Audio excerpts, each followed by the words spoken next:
الحمد لله نحمده ونستعينه ونستغفره ونؤمن به ونتوكل عليه ونعوذ بالله من شرور أنفسنا ومن سيئات أعمالنا من يهده الله فلا مضل له ومن يضلل فلا هادي له ونشهد أن لا إله إلا الله وحده لا شريك له ونشهد أن محمدا عبده ورسوله الذي أرسل إلى الناس بشيرا ونذيرا وداعيا إلى الله بإذنه وسراجا منيرا أما بعد فإن خير الكلام كلام الله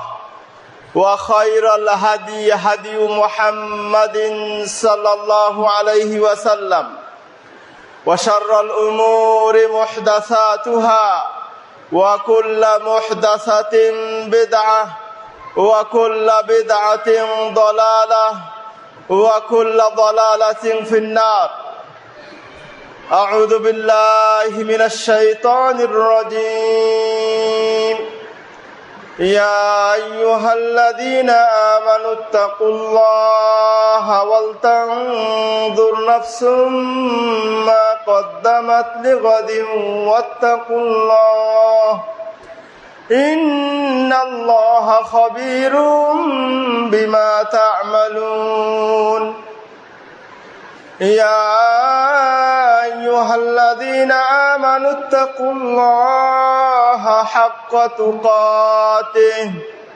ولا تموتن إلا وأنتم مسلمون يا أيها الناس اتقوا ربكم الذي خلقكم من نفس واحدة وخلق منها زوجها وبث منهما رجالا كثيرا ونساء واتقوا الله الذي تساءلون به والأرحام إن الله كان عليكم رقيبا أعوذ بالله من الشيطان الرجيم وإذا قيل لهم اتبعوا ما أنزل الله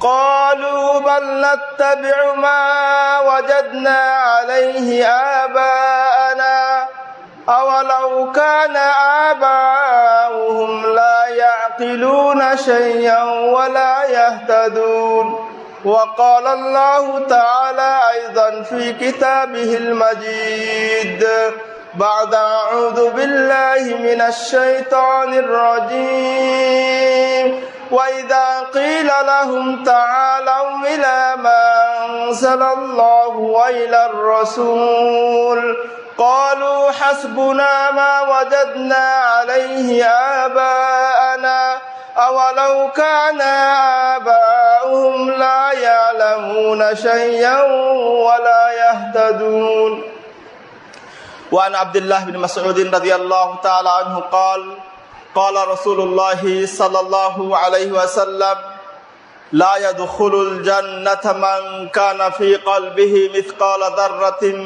من الكبر قال رجل إن الرجل يحب أن يكون ثوبه حسنا ونعله حسنا قال إن الله جميل يحب الجمال الكبر بطر الحق وغمط الناس أخرجه مسلم মুআজ্জাজ হাজিরিন মসজিদে উপস্থিত বিভিন্ন এলাকা থেকে আগত মুসল্লিয়ান কেরাম প্রিয় ছাত্ররা পর্দার আড়ালের মা ও বোনেরা এবং ছাত্রীরা আল্লাহ সুবহানাহু ওয়া তাআলার প্রশংসা যে আল্লাহ সুবহানাহু ওয়া তাআলা আমাদেরকে আজকে এই উত্তম একটি দিনে সর্বোত্তম স্থান, সর্বোৎকৃষ্ট স্থান মসজিদে সমবেত হয়ে জুমার সালাত আদায় করার, খুতবা শোনার, খুতবা দেওয়ার, কিছু বলার, কিছু শোনার তৌফিক দিয়েছেন।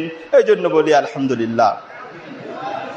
সালাত ও সালাম বর্ষিত হোক মানবতার মুক্তির দূত, বিশ্বনন্দিত বিশ্বনেতা, মহান নেতা মুহাম্মদুর রাসূলুল্লাহ সাল্লাল্লাহু আলাইহি ওয়াসাল্লামের উপর, যে নবী এসে হক এবং বাতিল, সত্য এবং মিথ্যা, জান্নাতের পথ এবং জাহান্নামের পথ স্পষ্ট করে দিয়ে গেছেন এবং বলে গেছেন কি কাজ করলে মানুষ হক প্রাপ্ত হবে, কি কাজ করলে মানুষ জান্নাতে যাবে, কি কাজ করলে মানুষ বাতিল থেকে দূরে থাকতে পারবে, কি কাজ করলে মানুষ তথা উম্মত জাহান্নাম থেকে মুক্তি পাবে।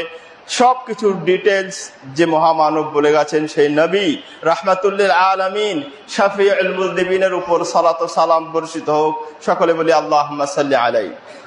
মুআজ্জাজ হাজিরিন, আমরা গত সপ্তাহে আল্লাহর ফজল ও করমে খুতবা দিয়েছিলাম মুহররম কেন্দ্রিক, অর্থাৎ মুহররমে করণীয় এবং বর্জনীয়।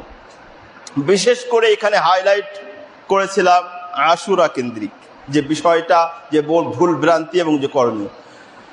আজকে আমরা নতুন একটি বিষয় যেটা অত্যন্ত গুরুত্বপূর্ণ মনে করছি এবং আমাদের বর্তমান সমাজে, আমাদের সোসাইটিতে, আমাদের দেশে, আমাদের পরিবেশে যদি এটা আমরা লক্ষ্য করি তাহলে এটা খুব পরিলক্ষিত হচ্ছে, অনুধাবিত হচ্ছে এবং দেখা যাচ্ছে। সেটা হলো কি, হক জানার পরেও, সত্য জানার পরেও, সহি বিষয় জানার পরেও, সহি আকীদা জানার পরেও, সহি মানহাজ, বিশুদ্ধ মানহাজ জানার পরেও সেটাকে প্রত্যাখ্যান করা হচ্ছে, সেটাকে রিজেক্ট করা হচ্ছে, সেটার কোনো মূল্যায়ন করা হচ্ছে না।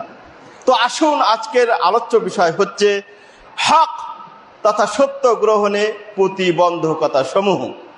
আপনারা জানেন পৃথিবীর সূচনা লগ্ন থেকে, সৃষ্টি থেকে হক এবং বাতিল, সত্য এবং মিথ্যার ভিতরে দ্বন্দ্ব এবং ঝগড়া, বিরোধ বিরাজমান।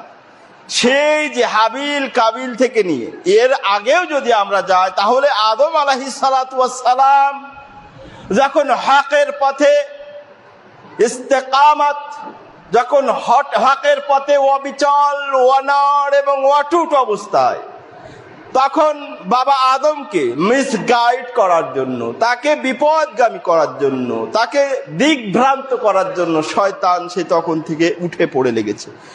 তার পরবর্তী তার সন্তান হাবিল এবং কাবিলের ঘটনা আপনারা জানেন, তাই না? সেখানে হয়তো আমার আলোচনায় আসবে দুই ভাইয়ের ভিতরে হক এবং না হক, হক এবং না হক, সত্য অসত্য, সত্য এবং অসত্য, বাতিল এবং হক, এই নিয়ে তাদের ভিতর কিন্তু লেগেই ছিল। তারই ধারাবাহিকতায়, তারই সূত্র ধরে আজও এই সিস্টেম, এই চিন্তা চেতনা, এই মন মানসিকতা, এই বিষয় এখনো কিন্তু বিরাজমান। বিশেষ করে আজকে আপনারা যারা ইন্টারনেটের যুগে, অত্যন্ত আইটির অত্যন্ত আমরা উৎকর্ষ যুগে মানে বিদ্যমান, যেখানে হক, সত্য, কোরআন এবং সহিহ সুন্নাহ আমাদের কাছে প্রতীয়মান, স্পষ্ট, একেবারে স্পষ্ট, কোনো ক্লিয়ার নেই, কোনো সমস্যা নেই। কিন্তু তারপরেও আমাদের অনেক আলেম, উলামা, মুফতি, ফকিহুল মিল্লাহ, হাকিমুল মিল্লাহ, উম্মাহ ইত্যাদি নামধারী, লকবধারী, তারা কিন্তু হক জানার পরেও মানছে না। কারণ কি? কারণগুলো নিয়ে কথা বলবো ইনশাআল্লাহ। ওয়া মা তাওফীক ইল্লা বিল্লাহ, আলাইহি তাওয়াক্কালতু ওয়া ইলাইহি উনীব। হক, হক হলো যেটা আল্লাহ সুবহানাহু ওয়া তাআলা কোরআনে নাযিল করেছেন, রাসূলুল্লাহ সাল্লাল্লাহু আলাইহি ওয়াসাল্লাম যেটা বলেছেন, কোরআন এবং সহিহ সুন্নাহ যেটা, এবং রাসূলের পথ মত, রাসূলের দিক নির্দেশনা, সাহাবাদের অনেকের আদর্শ, বিশেষ করে চার খলিফায়ে রাশেদা যারা, খেলাফায়ে রাশেদা যারা নেতৃত্ব দিয়েছে, খুলাফায়ে রাশেদা চারজন, তাদের আদর্শ হলো হক, তাই না? এবং সাহাবাদের আদর্শকে হক বলেছেন। ওই যে আল্লাহর নবী সাল্লাল্লাহু আলাইহি ওয়াসাল্লাম বলেছেন যে 73 দল সবাই জাহান্নামে যাবে ইল্লা মিল্লাতু ওয়াহিদা, একটা দল ব্যতীত। সেখানে আল্লাহর নবী বলেছেন মা আনা আলাইহি ওয়া আসহাবি, একটা গ্রহ, একটা জনগোষ্ঠী ব্যতীত, তারা হলো আমি এবং আমার সাহাবারা যে পথ, যে মত, যে তন্ত্র মন্ত্র আদর্শের উপরে সুপ্রতিষ্ঠিত, সেই পথের লোক, সেই মতের লোক জান্নাতে যাবে। এখান থেকে বোঝা যায় সাহাবাদের আদর্শ হক। যাই হোক, এখন এই হককে গ্রহণ করতে আমাদের সামনে কিছু প্রতিবন্ধকতা সৃষ্টি হচ্ছে। কিছু কিছু কারণ আমাদের সামনে বিদ্যমান, যার কারণে আমরা হক জানার পরেও কোরআন এবং সহিহ সুন্নাহকে অনুসরণ করতে পারছি না। পিছে একটা রশি আমাদেরকে টেনে ধরেছে। সেই রশি হলো এক নাম্বার যে কারণ, যেটা মানুষদেরকে হক গ্রহণে বাধা সৃষ্টি করে, সেটা হচ্ছে বাপ দাদাদের অন্ধ অনুসরণ।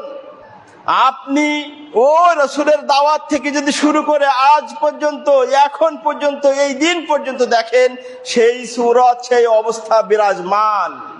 নবী সাল্লাল্লাহু আলাইহি ওয়াসাল্লাম যখন নবী হয়ে জাবালে সাফার উপরে, পাহাড়ের উপরে, পর্বতের উপরে উঠে চড়ে বললেন, ইয়া বুতুন ফুলান, ও মুগোত্র, সবাইকে ডেকে যখন হকের কথা বললেন, লা ইলাহা ইল্লাল্লাহর দাওয়াত প্রকাশ্যে দেওয়া শুরু করলেন, তখন কিন্তু তারা জানার পরেও, শোনার পরেও তাদেরকে এই লা ইলাহা ইল্লাল্লাহ পড়তে, হক গ্রহণ করতে, কোরআন মানতে, রাসূলের অনুকরণ করতে অন্যতম একটি বাধা ছিল তাদের বাপ দাদাদের ধর্ম, বাপ দাদাদের তন্ত্রমন্ত্র। আপনারা জানেন, আল্লাহর রাসূল সাল্লাল্লাহু আলাইহি ওয়াসাল্লাম যখন ওই কঠিন মুহূর্তে একটা ডিসফেভার পরিবেশে দাওয়াত দিচ্ছিলেন, তখন তাকে সবচাইতে বেশি যে শেল্টার দিয়েছিলেন, সাহায্য করেছিলেন, পাশে দাঁড়িয়েছিলেন, তিনি হলেন আবু তালেব, তাই না? কিন্তু তিনি যখন এই দাওয়াতের সম্মুখীন হলেন, ভাতিজা বলল, চাচা, দাদা, অমুক তমুক, তাদের তো বাপ চাচা দাদারা এরকম ছিল, তাই না? এটাই বলুন, লা ইলাহা ইল্লাল্লাহ, কুলু লা ইলাহা ইল্লাল্লাহ তুফলিহু, লা ইলাহা ইল্লাল্লাহ বললেই আপনারা সফলকাম, দুনিয়াতেও নেতৃত্ব দিবেন সকল জাতি, আবার আখিরাতে জান্নাতে যাবেন। তখন কিন্তু তারা বলেনি, জানতো মুহাম্মদ সাল্লাল্লাহু আলাইহি ওয়াসাল্লাম ফালতু কথা বলেন না, নিজের পক্ষ থেকে কিছু বলেন না, সত্য ছাড়া কিচ্ছু বলেন না।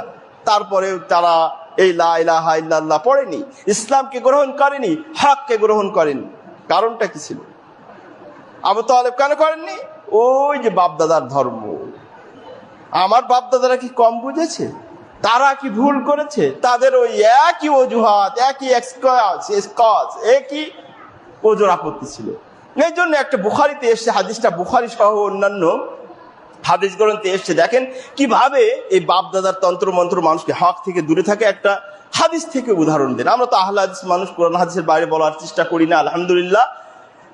এরকম হাদিসটা এরকম, লাম্মা হাযারাত আবু তালিব আল ওয়াফাতু জাআহু রাহতুম মিন কুরাইশ ওয়া জাআহু রাসূলুল্লাহ সাল্লাল্লাহু আলাইহি ওয়াসাল্লাম, বুখারীর হাদিস। অন্যান্য হাদিস গ্রন্থে এসেছে কি, যখন আবু তালেবের মৃত্যু এসে উপস্থিত মুমূর্ষু অবস্থায়, তখন তার কাছে কুরাইশের যে, মক্কার কুরাইশদের যে নেতা খেতা ছিল, নেতৃত্ব স্থানীয় যে ব্যক্তিবর্গ ছিল, আবু জাহাল, আবু লাহাব, সাহেবা, এই টাইপের লোক, তারা এসে তার মাতার কাছে এসে হাজির, এবং রাসূলুল্লাহ সাল্লাল্লাহু আলাইহি ওয়াসাল্লামও এসে হাজির। রাসূলুল্লাহ সাল্লাল্লাহু আলাইহি ওয়াসাল্লাম বলেন, ইয়া আম কুল লা ইলাহা ইল্লাল্লাহ কালিমাতান উহাজ্জু লাকা বিহা ইনদাল্লাহ।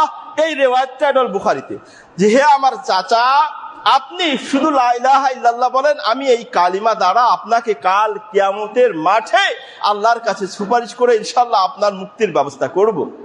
এটাই একটা রিওয়ায়াত। অন্য হাদিসে এসে বলছে কি, আল্লাহ নবী বলছেন, ইয়া আম ইন্নাকা আহাক্কুন নাসি আলাইয়া মিন ওয়ালিদি, বলছে হে আমার চাচা, আপনি আমার পিতার চেয়ে আরো বেশি আমার কাছে, আমি আপনার কাছে ঋণী, আরো বেশি হক আপনি রাখেন, অতএব আপনি লা ইলাহা ইল্লাল্লাহ বলেন, আমি আপনার জন্য সুপারিশ করব।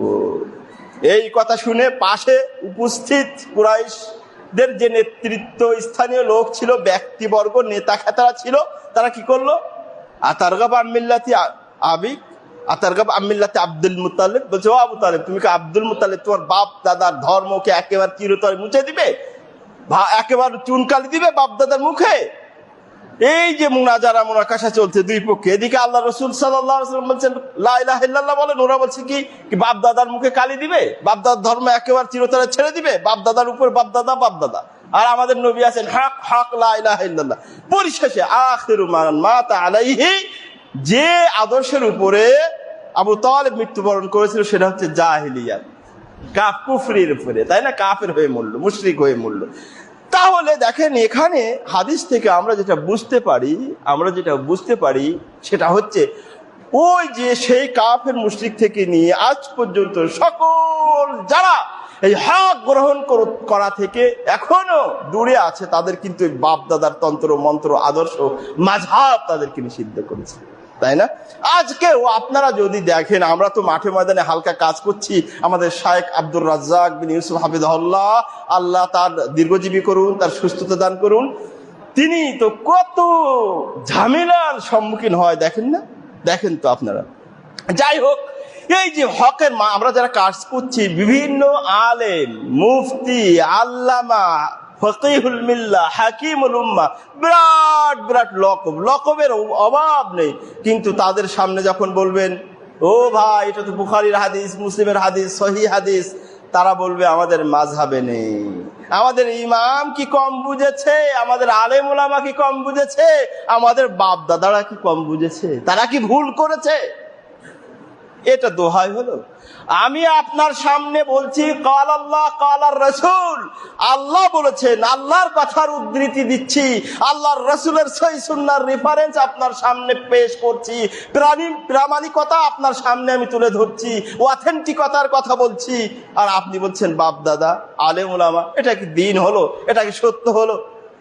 এবং এটা বলেই যদি ক্ষান্ত হতে তাহলে তো হতো, কিন্তু তারা শুধু এটা বলেই ক্ষান্ত হয় না, তারা এর পক্ষে অনেক দলিলও দাঁড় করায়, এগুলো একটু পরে আসছি। এই তাদের এই চিত্র সেই তখন থেকে নিয়ে এখনের চিত্র যদি আপনি দেখেন, মিলান হুবহু মিলে যাবে। আল্লাহ সেই সময় 1450 বছর আগে বলেছেন ওয়াইদা কিলা লাহুম ইত্তাবিউ মা আনজালাল্লাহ, ওয়াইদা কিলা লাহুম, যখন তাদেরকে বলা হতো, যদিও এখানে মক্কার কাফের মুশরিকদের উদ্দেশ্যে আয়াতটি নাজিল হয়েছে, কিন্তু আপনারা জানেন, বিশেষ করে ছাত্র তোমরা জানো, একটা তাফসিরের একটা উসুল হলো, মূলনীতি, প্রিন্সিপাল হলো আল ইবরাতু বিউমুমিল লাফজ লা বিখুসুসিস সাবাব। অর্থাৎ এর বাংলা অর্থ হলো আল ইবরাতু বিউমুমিল লাফজ, হুকুম নেওয়ার সময় নিতে হবে ব্যাপকভাবে, লা বিখুসুসিস সাবাব, যে খাস বিষয়ে, যে নির্দিষ্ট বিষয়ে, যে বিষয়কে কেন্দ্র করে একটা আয়াত নাজিল হয়েছে, ওই আয়াতটা, ওই হুকুমটা শুধু ওই বিষয় কেন্দ্রিক, ওই ব্যক্তি কেন্দ্রিক, ওই স্থান কেন্দ্রিক শুধু সীমাবদ্ধ থাকবে না, বরং এর হুকুম ব্যাপকতা হবে। বুঝতে পেরেছেন? এটা হচ্ছে একটু তাফসিরের উসুল। তা যেটা বলতেছিলাম, আল্লাহ বলেছেন ওয়াইদা কিলা লাহুম, যখন কাফের মুশরিকদেরকে বলা হতো ইত্তাবিউ মা আনজালাল্লাহ, তোমরা অনুসরণ করো, অনুকরণ করো, মানো মা আনজালাল্লাহ, যা অনুসরণ করেছে আল্লাহ। আল্লাহ কি অনুসরণ করেছে? কোরআন এবং সুন্নাহ। কোরআন তো কোনো সমস্যাই নেই, সুন্নাহ যে আল্লাহ নাজিল করেছেন তার প্রমাণ কি? ওয়া মা ইয়ানতিকু আনিল হাওয়া ইন হুয়া ইল্লা ওয়াহয়ুন ইউহা। আল্লাহ নবী নিজের পক্ষ থেকে কোনো কথা বলেন না, যা ওহী করা হয়, প্রত্যাদেশ করা হয়, যা বলতে বলা হয় সেটাই বলেন। তাহলে এটাও আল্লাহর পক্ষ থেকে, তাই না? তারপরে অন্যত্র বলছে কি মা আনজালাল্লাহ, তাদের যুক্তি কি, তাদের কথা কি? দেখেন, আমরা বলছি কোরআন হাদিসের অনুসরণ করেন, অনুকরণ করেন, মান্যতা স্বীকার করেন, তারা বলে ক্বালু, তারা বলবে বাল নাত্তাবিউ মা আলফাইনা আলাইহি আবাআনা। তাদের কথা, তাদের খোঁড়া যুক্তি হলো আমরা আমাদের বাপ দাদাদের যে চিন্তা চেতনা আদর্শ মন্ত্র তন্ত্রের উপরে পেয়েছি সেটাই অনুসরণ করি। আল্লাহ বলছেন আওয়ালাউ কানা আবাউহুম লা ইয়াকিলুনা শাইআ ওয়া লা ইয়াহতাদুন, বলছে তাদের বাপ দাদারা যদিও অবুঝ হয়, বিপদগামী হয়, মিসগাইডেড হয়, দিকভ্রান্ত হয়, পথভ্রান্ত হয়, তারপরেও তাদের আদর্শ, তাদের পদাঙ্ক তারা অনুসরণ করে। অন্যত্র আল্লাহ সুবহানাহু ওয়া তাআলা কি বলেছেন? ওয়াইদা কিলা লাহুম তাআলাউ ইলা মা আনজালাল্লাহ, হে তোমরা আসো এদিকে, ও অমুকের দল, ও অমুক মাযহাব অনুসরণকারীরা, ও অমুক তরিকা তন্ত্র মন্ত্র আদর্শের অনুসারীরা, এদিকে আসো। কোন দিকে? ইলা মা আনজালাল্লাহ, যেটা আল্লাহ নাজিল করেছেন। ওয়াইলার রাসূল, রাসূলের দিকে আসো, রাসূলের হাদিসের দিকে আসো, রাসূলের সুন্নাতের দিকে আসো, রাসূলের আদর্শের দিকে আসো। তারা বলবে হাসবুনা, আমাদের জন্য এটাই যথেষ্ট। কি মা ওয়াজাদনা আলাইহি আবানা, আমরা আমাদের পিতা মাতাদের বাপ দাদাদের যে আদর্শের উপরে পেয়েছি এটাই যথেষ্ট। বুঝতে পেরেছে? তাহলে এই যে তখন থেকে নিয়ে এখনো পর্যন্ত বুখারী দেখান, মুসলিম দেখান, সহিহ হাদিস দেখান, তারা মানতে নারাজ। বলবে বাপ দাদা, আলেম উলামা, দেওবন্দ, কি আকাবির ও মুরব্বি তাদের দোহাই দিচ্ছে। ভাই আমরা দিচ্ছি কোরআন সুন্নাহর দোহাই, তারা দিচ্ছে তাদের আকাবির বাপ দাদা আলেম উলামা তাদের দোহাই। তাহলে তাদেরকে যে হক থেকে দূরে রাখছে কিসের, কি বলেন তো, বাপ দাদা। এবং তারা আশ্চর্যজনক হলে সত্য যে তারা এই তাকলিদের পক্ষে অনেক খোড়া খোড়া যুক্তি দেয়। যদিও অন্য টাইমে আমরা আল্লাহ যদি কোনোদিন আনে মাযহাব নিয়ে একদিন আলোচনা করব। অনেক অযৌক্তিক দলিল পেশ করে তারা, যে এই অন্ধ তাকলিদ করে, অন্ধভাবে মাযহাব মানে, তার অনেক অনেক অযৌক্তিক দলিল পেশ করে। আমি একটা একটা করে দলিল মানে পেশ করে সামনের এক পয়েন্টে যাব। তারা এই যে বাপ দাদার আদর্শ মাযহাব মানা, ইমামের অন্ধ তাকলিদ করার পক্ষে কয়েকটা দলিল দেয়। এ ব্যাপারে আমার একটা বই আছে, তোমরা পড়বা ছাত্ররা বিশেষ করে, সেটা হলো ইসলামে মাযহাব মানার বিধান কি। তার ভিতরে একটা দলিল আমি তোমাদের সামনে বলি। একটা হলো কি, ফাসআলু আহলা যিকরি ইন কুনতুম লা তা'লামুন। এই আয়াতটা আল্লাহ বলেছেন ফাসআলু, তোমরা জিজ্ঞেস করো ওই বিষয়ে যে বিষয়ে তোমরা না জানো। কাদেরকে? আহলা যিকরি, যারা কোরআন সুন্নাহ পারঙ্গম, পারদর্শী, যোগ্য, বিজ্ঞ, কোরআন সুন্নাহ যারা জ্ঞান রাখে তাদেরকে জিজ্ঞেস করো। বুঝতে পেরেছেন? এই হলো অর্থ। যদিও এখানে অনেক শানে নজুল আছে, আমি ওইদিকে যাচ্ছি না। এখন আল্লাহ বলেছেন তোমরা যে সমস্ত মাসলা মাসাইল বিষয় আদি হুকুম আহকাম না জানো সেগুলো আলেম ওলামাদেরকে জিজ্ঞেস করো। গেল, এটাই হলো আয়াতের অর্থ। এখন এই দিয়ে কি ইমাম মানা, মাযহাব মানা ফরজ হয়? এই দিয়ে, এই আয়াত দিয়ে কি ইমাম মানা, মাযহাব মানা ওয়াজিব হয়? কাল্লা, কাল্লা, কোশ্চিন কালেও না। কিভাবে? আল্লাহ বলেছেন ফাসআলু আহলা যিকর। এখন আহলা যিকর বলতে কি ইমাম আবু হানিফা, ইমাম মালিক, ইমাম শাফি, ইমাম আহমদ বিন হাম্বল, এদেরকে আল্লাহ বুঝাইছে নাকি? যদি বলেন হ্যাঁ তাদের কি বুঝাইছে, তাহলে এর আগে যারা ছিল, এই ইমামদের আগেও তো এই আয়াত ছিল না? ছিল না। তারা কারে মানলো? তাহলে কি তারা এই আয়াত মানেন নাই? তারা অবশ্যই মেনেছেন, কিন্তু কি সিস্টেমে মেনেছেন? আহলা যিকির বলতে ওই সময়কার, ওই এলাকার, ওই পরিবেশের, ওই দেশের যে যোগ্য বিজ্ঞ আলেম তার কাছে যেতে হবে। এখানে কোনো ব্যক্তিকে নির্ধারিত করা হয় নাই, তাই কি না? এই আয়াতে কোন ব্যক্তিকে নির্দিষ্ট করে নির্ধারণ করে বলা হয় না যে অমুক ইমামের মানতে হবে, তার ফতোয়া মানতে হবে, বাইরে কারো মানা যাবে না, এরকম বলেছে নাকি আল্লাহ? এখন যদি তাই হয়ে থাকে তাহলে তো আপনারা ধরা খাবেন, ও অমুক যারা মাযহাব মানে আমাদের দেশে হানাফি ভাইয়ের আছে। তাহলে এই আয়াত যদি ইমাম মানার পক্ষে হয়, মাযহাব মানার পক্ষে হয়, তাহলে আমার একটা প্রশ্ন, আপনার ইমামের জন্য কি আয়াত প্রযোজ্য ছিল না? আপনারা যারা যারা ইমাম মানেন, মাযহাব মানেন, আপনাদের ওই সমস্ত ইমামের জন্য, ওই মাযহাবের ইমামের জন্য কি আয়াত প্রযোজ্য ছিল কিনা? তাহলে তারা কারে মানলো? ওই সকল ইমাম কাকে মেনেছেন? তাহলে বুঝতে পেরেছেন ব্যাপারটা? তাহলে তাদের যে অযৌক্তিক কথা, এগুলো নিয়ে ইনশাল্লাহ একদিন আমি একটা আলোচনা আল্লাহ দিলে করব। এটা একটা দলিল বললাম, তারা যে বাপ দাদা মাযহাব তন্ত্র মন্ত্র ইমাম মানার পক্ষে খোড়া দলিল দেয়। আর একটা দলিল হাদিস থেকে বলে আমি দ্বিতীয় পয়েন্টে চলে যাব, সেটা হলো তারা এই মাযহাব মানা, বাপ দাদার আদর্শের অনুসরণ, ইমাম আকাবির মুরব্বি মানার, এই ইমাম ধরার পক্ষে 5টা থেকে 7টা দলিল দেয়। তার ভিতরে 1 নম্বর দলিল দেয় কি জানেন? এটা আরো হাস্যকর, এগুলো তোমরা একটু পড়বা ছাত্ররা। 1 নম্বর দলিল পেশ করে কি, যে আলাইকুম বিসুন্নতি ওয়া সুন্নাতিল খুলাফাইর রাশিদিন আল মাহদিয়িন আদু আলাইহা বিন নাওয়াজি। এই দলিলটা পেশ করে। ভাই এখানে আল্লাহর নবী বলছে যে আমি তোমাদেরকে আল্লাহর তাকওয়ার নির্দেশ দিচ্ছি, তোমাদেরকে দল অনুসরণ করার, ইমামকে মানার অনুসরণ দিচ্ছি, ইত্যাদি ইত্যাদি।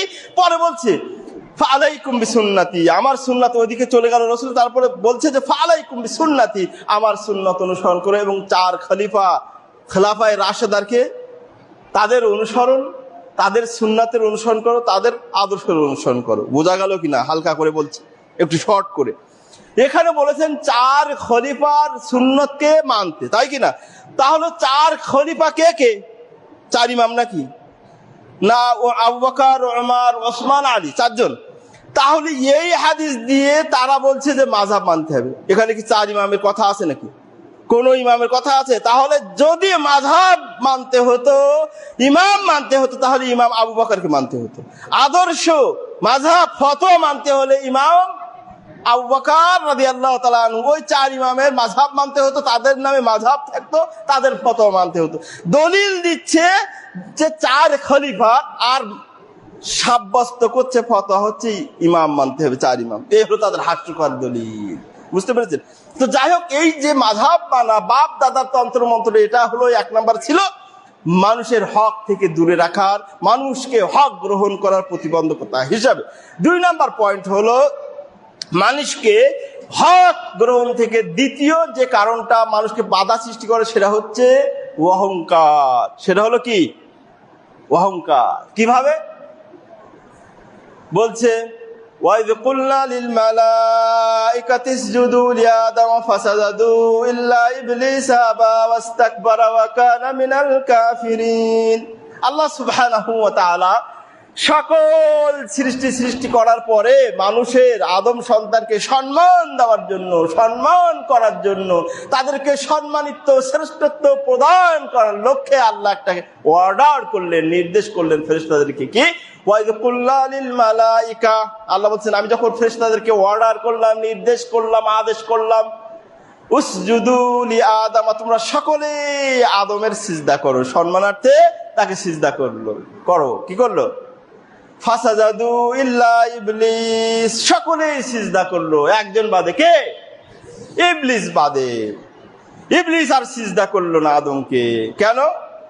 ফাসাজাদু ইল্লা ইবলিস আবা ওয়াস্তাকবারা ওয়া কানা মিনাল কাফিরিন। ইবলিস কি করলো? আবা, অস্বীকার করলো, সিজদা করব না, অস্বীকার করলো সিজদা করতে। ওয়াস্তাকবারা, অহংকার করলো। কি করলো? অহংকার করলো। ফলে সে কাফের হয়ে গেল। বুঝতে পেরেছেন? তাহলে আল্লাহ যেটা অর্ডার করলেন কোরআনে, আল্লাহ স্বয়ং নির্দেশ করছেন সিজদা করতে, এই হক আল্লাহর কথার উপরে। ওমান আস্তাকু মিনাল্লাহি কিলা, আল হাক্কু মা ক্বালাল্লাহ, আল হাক্কু মা ক্বালার রাসূল। হক হলো আল্লাহ যেটা বলেন সেটাই হক, তাই না? আল্লাহ এখানে বললেন সিজদা করতে। তিনি এই যে ভদ্রলোক নাকি, এই যে ইবলিস ভদ্রজন, তিনি কি করলেন? বলছে আমি কেন তাকে সিজদা করব? অন্য এক আয়াতে বলছে খলাকতানি মিন নার, আমাকে তো আপনি আগুন দিয়ে সৃষ্টি করেছেন, আর তাকে সৃষ্টি করেছেন কি দিয়ে? মিন তিন, আগুন। তাকে দিয়ে সৃষ্টি করেছেন মাটি দিয়ে, আর আমাকে সৃষ্টি করেছেন কি দিয়ে? আগুন দিয়ে। আগুন মাটির কাছে মাথা নত করতে পারে না। অহংকার তাকে কি করলো? অহংকার তাকে শেষ করে দিল। তাকে কত উচ্চ মর্যাদায় ছিল, কিন্তু অহংকারের ফলে কি হয়ে গেল? একেবারে জাহান্নামের কীট, 1 নাম্বার কীট হয়ে গেল। সেই তখন থেকে নিয়ে কিয়ামতের আগ পর্যন্ত যত মানুষ মুসলমান আসবে, সবাই আউযু বিল্লাহি মিনাশ শাইতানির রাজিম, তাকে আগে কি করে? তার থেকে আশ্রয় প্রার্থনা করে আল্লাহর কাছে, এবং তাকে অভিশাপ করে। তাহলে এটা তো একটা। আরো যদি আপনারা ইহুদি, কি বলে, খ্রিস্টান, ইহুদি, তারা যে মানলো না, যখন মানে ইহুদি জাতির কাছে, মুসা জাতির কাছে ঈসা আলাইহিস সালাতু ওয়াস সালাম এসে বলল যে আমি হলাম নবী, আমি হলাম কি আল্লাহ প্রেরিত নবী, আমি তোমাদের পরবর্তী নবী। তারা কি মানলো? বললো যে না, হবে না, হতে পারে না, হতে পারে না, হতে পারে না। আমাদের নবী যখন এসে বললো, আমাদের নবী যখন বললো যে আমি নবী, তখন 2 জন, আগে তো ছিল শুধু ইহুদিরা অস্বীকার করলো ঈসাকে, পরবর্তীতে আমাদের নবী যখন আসলেন, আসার পরে যখন তিনি বললেন আমি রাসূলুল্লাহ, আমি আল্লাহ প্রেরিত নবী, আমাকে আমার প্রতি ঈমান আনো, ইত্যাদি ইত্যাদি, তখন ইহুদি এবং খ্রিস্টান উভয়ে তারা কি করলো? উভয়ে কি করলো বলেন তো? অস্বীকার করলো। বলছে তাদের অস্বীকারের কারণ কি? এখানে হলো অহংকার। বলছে নবী হবে হলো আমাদের বংশের মধ্যে, এই বনি ইসরাইল থেকে হতে হবে। কিসের মক্কা? আনপড়, অজ্ঞ, মূর্খ, মরুভূমির একটা জাতির মধ্যে থেকে নবী আসবে, মানে ওই নবীকে আমরা মানতে পারি না। তাদেরকেও কিন্তু এই হক থেকে দূরে সরে রেখেছিল, গ্রহণ করতে প্রতিবন্ধকতা সৃষ্টি করেছিল। কি? এই অহংকার। অহংকার কাকে বলে? এই মুসলিম শরীফের একটা হাদিস আমি যেটা পড়েছি সেটা হচ্ছে ইবনে আব্দুল্লাহ ইবনে মাসউদ থেকে বর্ণিত। তিনি বলেন রাসূলুল্লাহ সাল্লাল্লাহু আলাইহি ওয়াসাল্লাম বলছেন, লা ইয়াদখুলুল জান্নাতা মান কানা ফি কলবিহি মিসকালা যাররাতিন মিন কিবর। লা ইয়াদখুলুল জান্নাতা, জান্নাতে প্রবেশ করবে না কেউ যার অন্তরে সামান্য পরিমাণ অহংকার থাকবে, সে জান্নাতে প্রবেশ করবে। এখন এই হাদিসটা বুঝো তোমরা ছাত্ররা, তোমরা তোমাদের মুহাদ্দিস সাহেবরা পড়ান, আমিও একটু এটা বলে যাই। কারণটা, আমি এটা বলার কারণ হলো আমাদের কিছু ইয়াং মানে যুবক ভাইরা, তরুণেরা, যুবকেরা এই মিসগাইডেড হয়ে যাচ্ছে, আহলে কোরআন হয়ে যাচ্ছে, সুন্নাহর অস্বীকারী হয়ে যাচ্ছে, উগ্র হয়ে যাচ্ছে এই সমস্ত হাদিস, এই ধরনের হাদিস পড়ে। কিভাবে? শুনো, তোমরা একটু শুনো খেয়াল করে। আল্লাহর নবী বলছে লা ইয়াদখুলুল জান্নাতা, জান্নাতে প্রবেশই করবে না। কি বলছি? প্রবেশই করবে না যার অন্তরে সামান্য পরিমাণ কি থাকবে? অহংকার থাকবে। তাহলে তো সে কাফের হয়ে গেল, মুশরিক হয়ে গেল, তাই না? দাও মেরে এই অবস্থা। এখন এইটাই যদি আমরা এই অবস্থায় বুঝি যে যার অন্তরে সামান্য পরিমাণ অহংকার আছে, সে কোথায় যাবে না? জান্নাতে যাবে না। তাহলে আমরা কি একটাও বাঁচবো? এই হাদিস যদি তোমরা এইভাবে পড়ো, বা আমরা মুরব্বীরা, মুসলিমেরা আমরা যদি এই অর্থে নেই, বাহ্যিক অর্থে, তাহলে একটাও জান্নাতে যেতে পারে উম্মত। অহংকার সামান্য পরিমাণ নেই কার অন্তরে সামান্য পরিমাণ নেই অহংকার? আমি গরিব মানুষ একটা ফকিরের উপরে অহংকার করি, আমার উপরে যে সে আমার উপরে অহংকার করে, যে একটু মিডিয়াম ছাত্র সে একেবারে যারা নিম্ন তার ছাত্র তাদের উপরে অহংকার করে, যে খুব ফার্স্ট পায় সেকেন্ড পায় তারা ও সবার উপরে অহংকার করে, যে খুব ভালো বক্তা আমার মতন এই ছোট ফটো চুটি ফুটা বক্তার উপরে অহংকার করে। এরকম পাওয়া যায় প্রায়। বড় নেতারা ছোট নেতাদের কেয়ারি করে, এরকম না ব্যাপারটা? দুনিয়ায় অহংকার ছাড়া একেবারে হৃদয় একেবারে অহংকার মুক্ত লোক খুব কম পাওয়া যাবে। তাহলে কি জান্নাতে সব কাতা খালি রাখবে আল্লাহর এই অবস্থার ব্যাপারটা? তাহলে হাদিসটা বোঝার ব্যাপার আছে কিনা বুঝতে হবে। কিভাবে? লা ইয়াদখুলুল জান্নাতা ফি আউয়ালি ওয়াহলাতিন, প্রথম চান্সেই কোনো আযাব গজব না খেয়ে, শাস্তি না খেয়ে আর ঢুকবে না। বুঝতে পেরেছেন? এর অর্থ হলো এটা। যাই হোক, আমি হাদিস পড়াতে আসছি না, খুতবা দিতে এসেছি।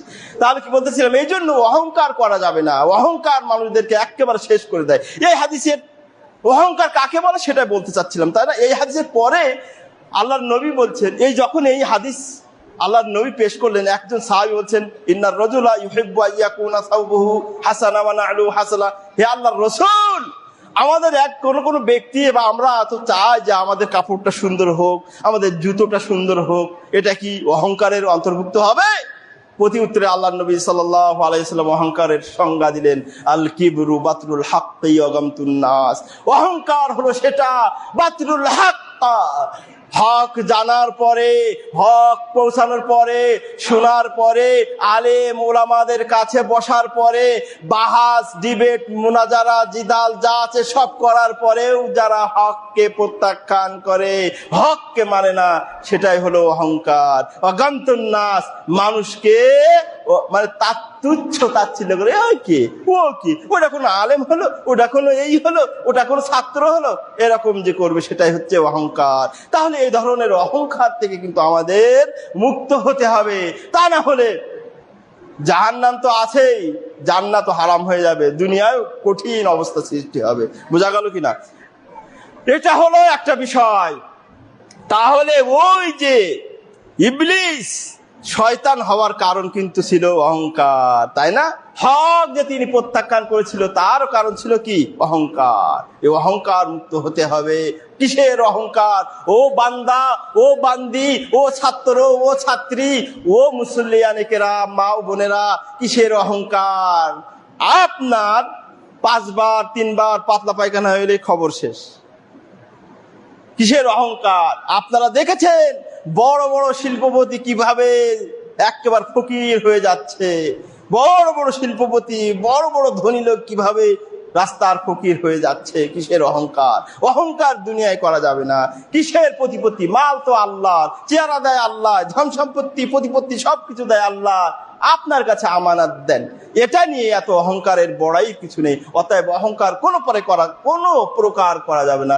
এই জন্য এ ব্যাপারে একটা হাদিস এসেছে, মুসলিম বুখারীতে এসেছে, মুসলিমে আসছে, মুত্তাফাকুন আলাইহি এসেছে কি, যে ইহতাজ্জাতিল জান্নাতু ওয়ান নার, ইহতাজ্জাতিন নার ওয়াল জান্নাহ। এই একদা দেখেন জান্নাত এবং জাহান্নাম দুইজন ঝগড়া করছে। কাহিনীটা শুনেন, এটা বুখারী মুসলিমের হাদিস। ইহতাজ্জাতিল নার ওয়াল জান্নাহ, জান্নাত এবং জাহান্নাম ঝগড়া করছে। কি? জান্নাত বলছে যে আগে জাহান্নামের কথা আসছে, যে ইয়াদু বলছে তাদখুলুনি, আমার ভিতরে প্রবেশ করবে আল জাব্বারুন আল মুতাকাব্বিরুন, আমার ভিতরে প্রবেশ করবে কারা? আল জাব্বার, অহংকারী, দুনিয়ায় কাউরে কেয়ার করতো না। মুতাকাব্বিরুন, অহংকারী। জব্বার, যারা প্রভাবশালী, প্রতিপত্তি, দুঃখ, মানে কোরআন সুন্নাহর আলো করতো না, কোরআন সুন্নাহর কোন দিক নির্দেশনাকে কোনো মানে ধ্যানই দিত না, দামই দিত না। জব্বার, মাইকি হুনুরে, এরকম লোকেরা মুতাকাব্বিরুন। আর যারা অহংকার করি তারা। আর জান্নাত বেচারি নরম জিনিস। জান্নাত বেচারি বলছে তাদখুলুনি আল ফুকারা ওয়াল মাসাকিন, আর আমার ভিতরে জান্নাত বলছে আমার ভিতরে ঢুকবে কে? ফকির, মিসকিন, গরিব, গুরাবা, মাদ্রাসা ছাত্র, মাদ্রাসা শিক্ষক টাইপের। এগুলো কিন্তু ওখানে নেই, মানে গরিব গুরাবা। আমরাই তো গরিব গুরাবা, তাই না? তাহলে আমাদের জন্য কিন্তু একটা সুসংবাদ পেয়েই গেলাম। তাহলে অহংকার করা যাবে না। অহংকার করলে দুনিয়ায় সুখ নেই। দুনিয়ায় অহংকার হলো পতনের মূল। আপনারা অনেক শুনেন, দুনিয়ায় পতন, আখিরাতে পতন। 3 নম্বরের কারণে চলে যায়। হক গ্রহণের 3 নম্বর কাহিনী, 3 নম্বর কারণ হলো হিংসা। কি? হিংসা। বলছে ওয়াদ্দা কাসীরুম মিন আহলিল কিতাবি লাউ ইয়ারুদ্দুনাকুম মিন বাদি ঈমানিকুম কুফারা হাসাদাম মিন ইনদি আনফুসিহিম। ওয়াদ্দা কাসীর, এই হিংসা এমন একটি রোগ, এমন একটি বালা, এমন একটি মুসিবত, এটা যার মধ্যে ঢুকেছে তাকে দুনিয়া আখিরাত দুটোই নষ্ট করে দেয়। এটা বেশি দেখা যায় আহলে কিতাবদের মধ্যে, ইহুদিদের মধ্যে বেশি, তারপরে খ্রিস্টানদের মধ্যে, তারপরে অগ্নি পূজকদের মধ্যে। এজন্য আল্লাহ বলছে ওয়াদ্দা কাসীরুম মিন আহলিল কিতাবি লাউ ইয়ারুদ্দুনাকুম মিন বাদি ঈমানিকুম কুফারা। ওয়াদ্দা কাসীরুম মিন আহলিল কিতাব, এখানে আহলে কিতাব ইহুদি খ্রিস্টানদেরকে বলা হয়েছে ওয়াদ্দা কাসীর। তাদের অনেকেই এই চিন্তা, এই আশা রাখে, এই চিন্তা চেতনা করে যে তোমরা যারা ঈমান এনেছো, আল্লাহর প্রতি ঈমান এনেছো, রাসূলের প্রতি ঈমান এনেছো, মুসলমান হয়েছো, হকের অনুসরণ করছো, কোরআন সুন্নাহর অনুসরণ করছো, ভালোভাবে লেখাপড়া করছো, এগিয়ে যাচ্ছ, দুনিয়াতে অনেক উন্নতি করছো, তাদের এসব সহ্য হয় না। তারা কি চায়? ইয়ারুদ্দুনাকুম মিন বাদি ঈমানিকুম কুফারা। ওই সমস্ত হিংসুকেরা, নিন্দুকেরা চায় তোমরা যাতে আবার ইসলামের পথ থেকে ফিরে আসো, হকের পথ থেকে ফিরে আসো, ফিরে কাফের হয়ে যাও। এটা হলো হিংসুকদের কাজ। হিংসা করা যাবে না। এই জন্য এই হিংসায় যে মানুষদেরকে হক থেকে বিরত রাখে, হক গ্রহণ থেকে প্রতিবন্ধকতা সৃষ্টি করে, তার কয়েকটি উদাহরণ আছে। যেমন প্রথমত হাবিল কাবিলের উদাহরণটা দেওয়া যায়। ওয়াতলু আলাইহিম নাবা আবনাই আদম বিল হাক্কি ইয কাররাবা কুরবানান ফাতুকুব্বিলা মিন আহাদিহিমা ওয়া লাম ইউতাকাব্বাল মিনাল আখার। সূরা মায়েদা এসে লম্বা ঘটনায় যাব না, আমি সংক্ষেপে বলছি যে আল্লাহ সুবহানাহু ওয়া তাআলা বলেন ওয়াতলু আলাইহিম নাবা আবনাই আদম বিল হক, ওদেরকে, মানুষদেরকে শুনিয়ে দাও হক সহকারে, সত্য সহকারে এক্সাক্ট ঘটনা। সেটা কি? ওই বনি আদমের দুই ছেলের ঘটনা। কি? হাবিল এবং কাবিলের ঘটনা। সেই ঘটনাটা কি?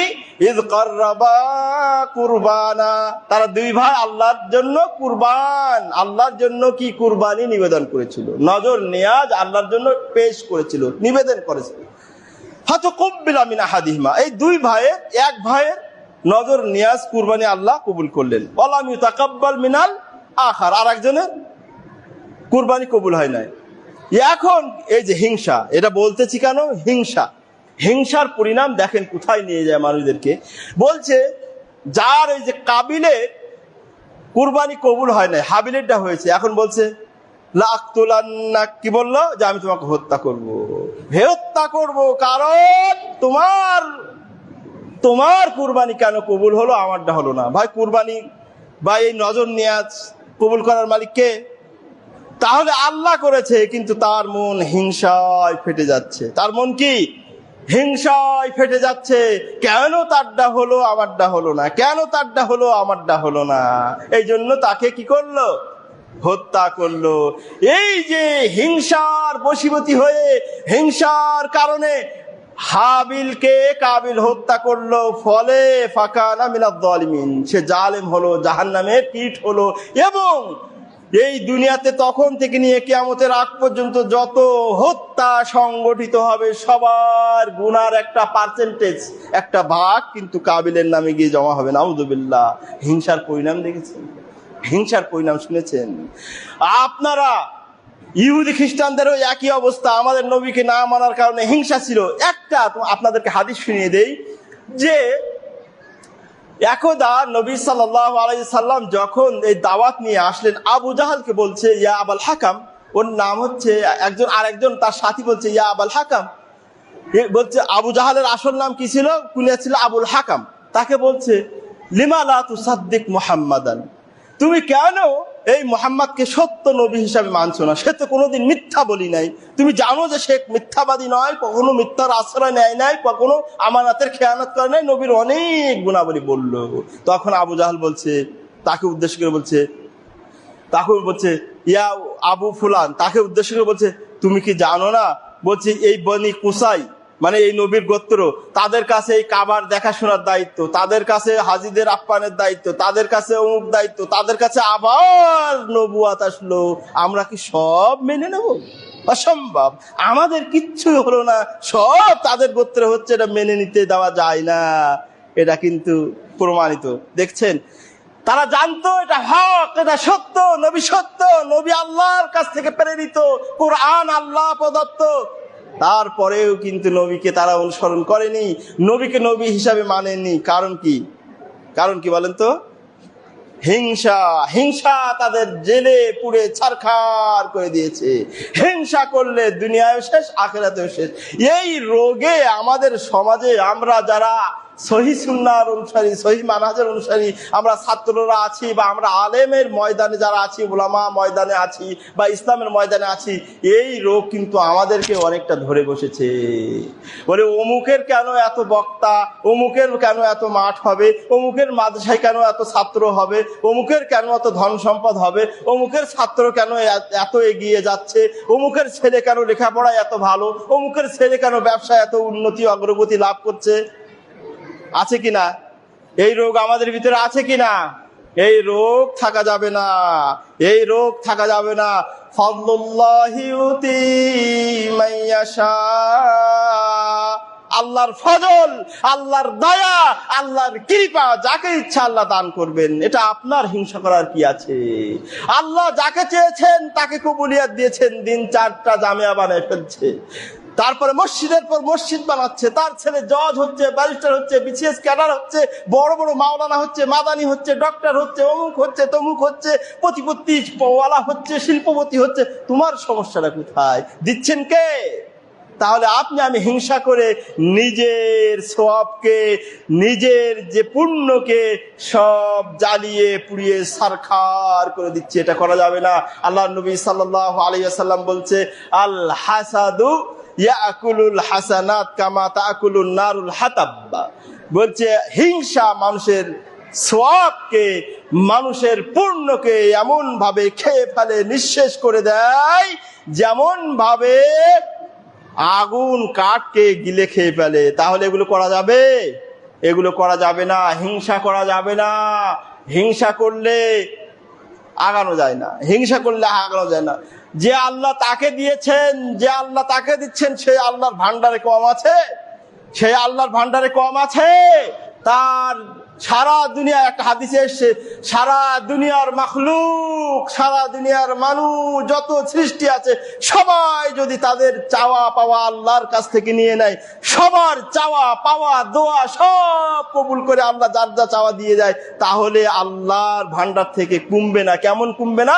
যেমন একটা সুই সাগরে উঠিয়ে সাগরের পানিতে ভিজায়ে উঠালে কমে নাকি বা সাগরের পানি, ওই রকম সবাই দুনিয়ার যত শত শত কোটি মাখলুক আছে তারা যদি সবাই আপন আপন চাওয়া পাওয়া দাবি অনুযায়ী আল্লাহর কাছ থেকে চেয়ে নেয়, তাও আল্লাহর ভান্ডারে এতটুকু খালি হবে না, কমবে না। তাহলে আপনার চেয়ে নিতে সমস্যা কোথায়? আপনি কেন আল্লাহর কাছে চাওয়া বাদ দিয়ে অমুকের পিছে লেগে আছেন, অমুকের সাথে হিংসা করছেন, অমুকের বিরুদ্ধে কেস কাপাটি করছেন, অমুককে কেমনে পিছিয়ে দেওয়া যায় এই নিয়ে ঘুরে বেড়াচ্ছেন? যাই হোক, সময় মনে হয় সংক্ষিপ্ত। হিংসা করা যাবে না। হিংসার কারণে আজকেও কিন্তু হক গ্রহণ করছে না মানুষ। এটা একটা ছিল। চার নাম্বার হলো হক গ্রহণের আরেকটা কারণ হলো, হক গ্রহণের প্রতিবন্ধকতা সমূহের আরেকটা কারণ হলো ইত্তেবাউ শাহওয়াত ও শুবহাত। শাহওয়াত প্রবৃত্তির অনুসরণ করে, শুবহাত সংশয়ের অনুসরণের কারণে। কিভাবে? মন চেয়েছে আমি, মানে ইত্তেবাউল হাওয়া বুঝেন তো, মানে মন যেটা চায় সেটাই অনুসরণ করা। যেমন আমাদের মন চেয়েছে অমুক মাযহাবে থাকবো, আমার মন চেয়েছে অমুক তরিকার সাথে থাকবো, অতএব থাকবো। কোরআন যা বলে, সুন্নাহ যা বলে, আছে না?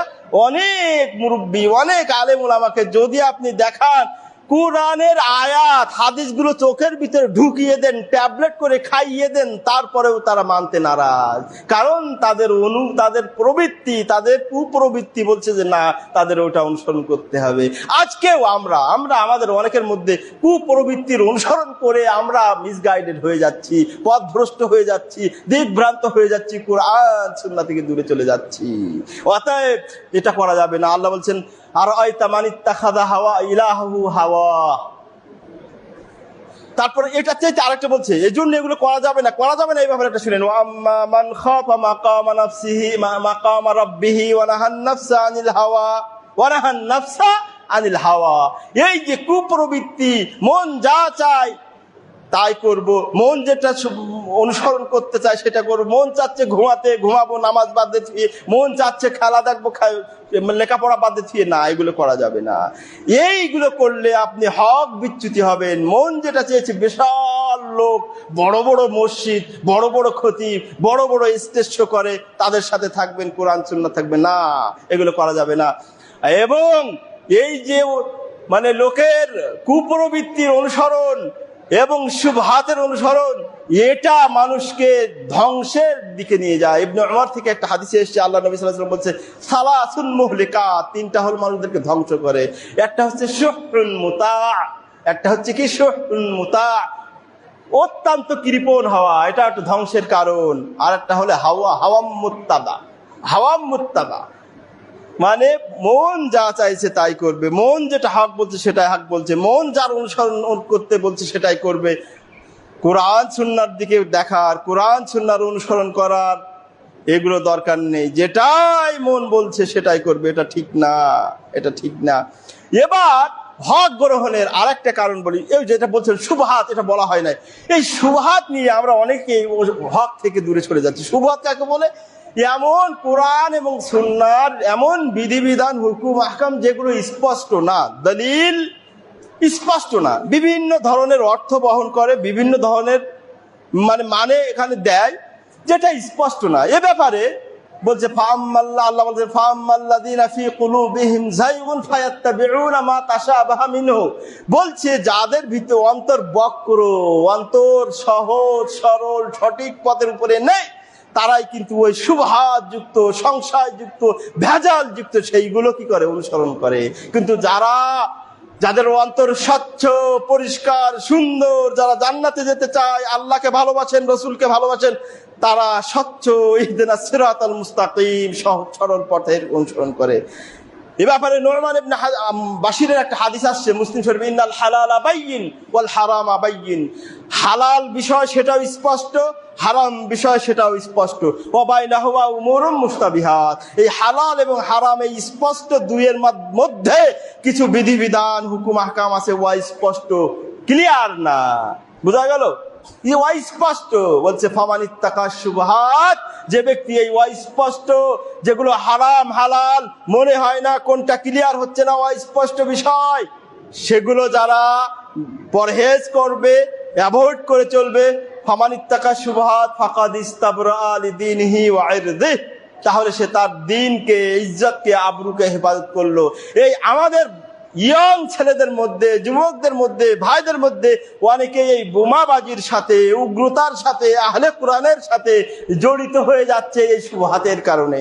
তাদের কাছে শুবহাত, তাদের কাছে কোরআন সুন্নাহর অনেক বিষয় স্পষ্ট না, তারা আলেমদের সংস্পর্শে আসে না, যোগ্য আলেমদের কাছে এসে বুঝে নেয় না, তাদের কাছে ওই শুবহাত, সংশয়, সন্দিহান বিষয় অস্পষ্ট থেকে যায়, যার কারণে তারা মানুষ মারাকে দিন মনে করে, বোমা ফোটানোকে ধর্ম মনে করে, এখানে আঘাত করা, মানুষের জানমালের ক্ষতি করা, অর্থবৃত্তের ধ্বংস সাধন করা তারা দিন মনে করে। এসব শুবহাতের কারণ।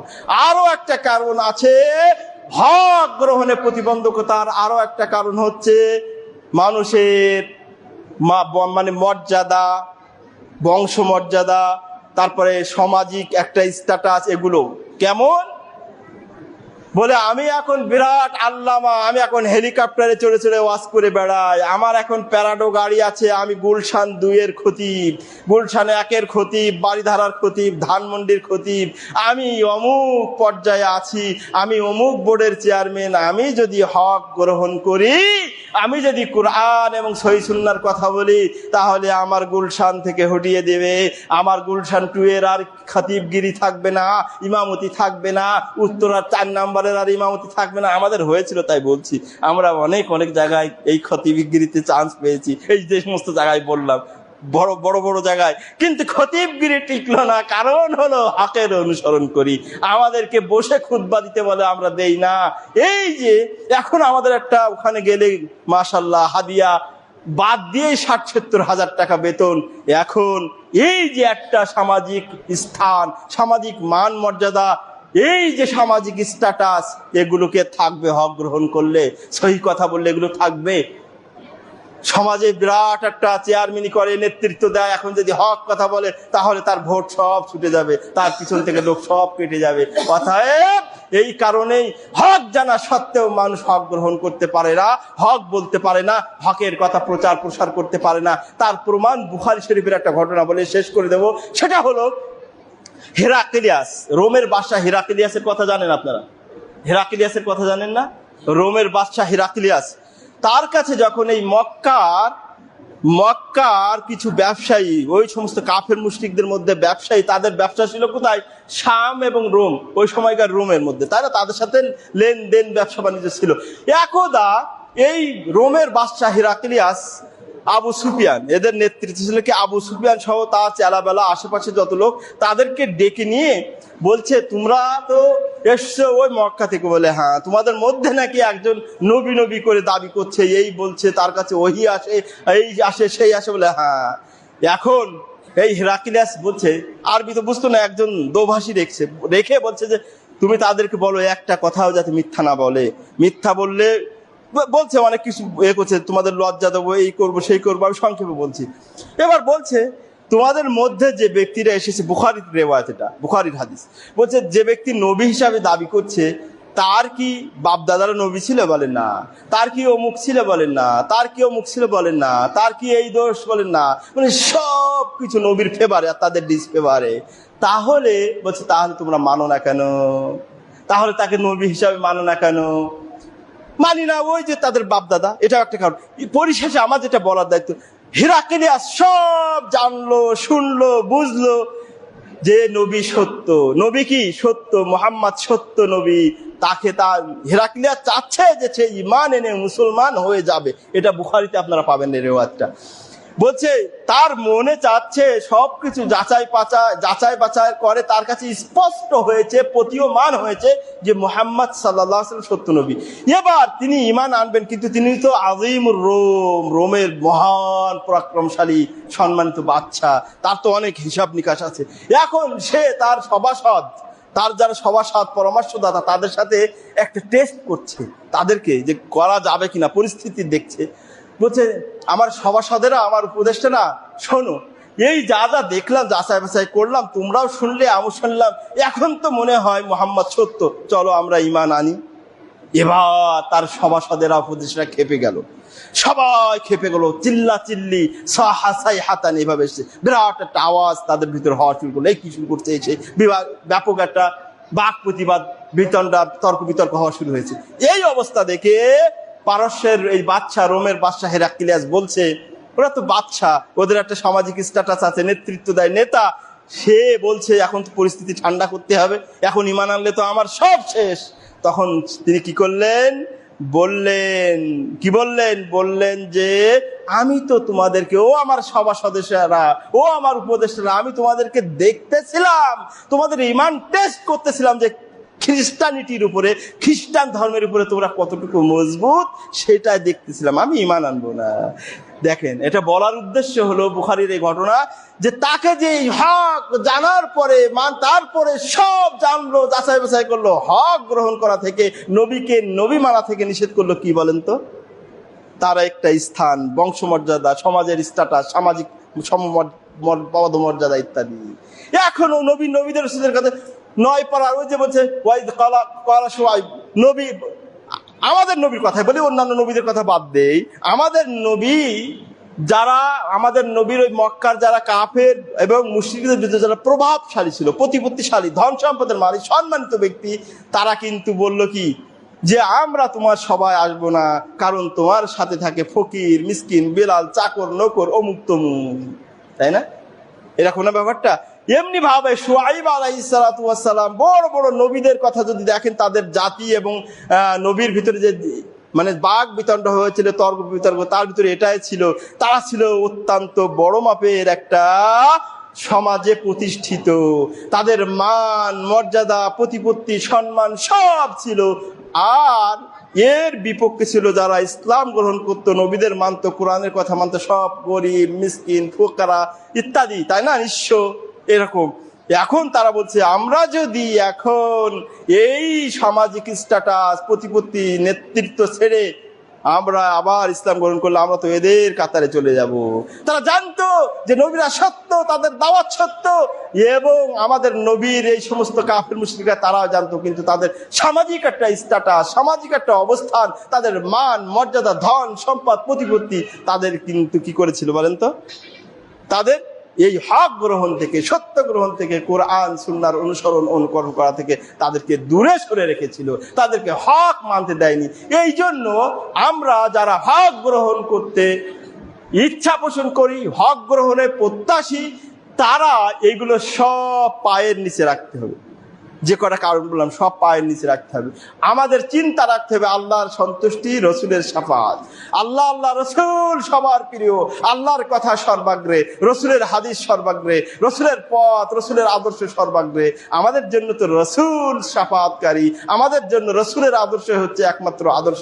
অতএব আমাদের হিংসা, আমাদের অহংকার, আমাদের প্রতিপত্তি, আমাদের সামাজিক অবস্থান, আমাদের সব কিছু পায়ে পিষে, যেমনটি উমর রাদিয়াল্লাহু তাআলা আনহু, উসমান রাদিয়াল্লাহু তাআলা আনহু, বিলাল রাদিয়াল্লাহু তাআলা, বড় বড় সাহাবীরা, বিভিন্ন কোয়ালিটির, বিভিন্ন শ্রেণীর সাহাবীরা সব কিছু পায়ে পিষে তারা কি করেছিল? হক গ্রহণ করেছিল।